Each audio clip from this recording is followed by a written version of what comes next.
সকলকে জয় যিশু। শ্যাম সঙ্গীত।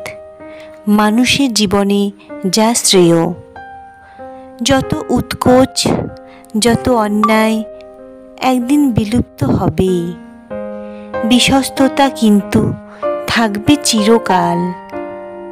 অধার্মিকদের ধন সম্পদ শুকিয়ে যাবে মরাশোতা খাদ নদীর মতো, মিলিয়ে যাবে বর্ষার দিনে বজ্রের নিনাদেরই মতো।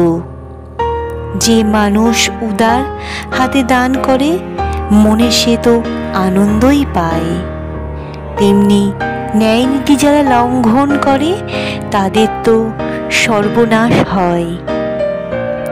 অধর্মীদের বংশবৃক্ষ তেমন পল্লবিত হবে না কখনো। ওইসব বৃক্ষের রুগ্ন শিকড়ের নিচে আছে শুধু শক্ত পাথর। যে নলখাগড়া যে কোনো নদীর ধারে যে কোনো জলের কাছে বেড়ে ওঠে তা তো অন্য যত উদ্ভিদেরই আগেই উপড়ে ফেলা হয়। মানুষের দয়াগুণ যেন আশীর্বাদে ভরা উদ্যান, ভিক্ষাদানের পুণ্য থাকে চিরকাল। আমেন।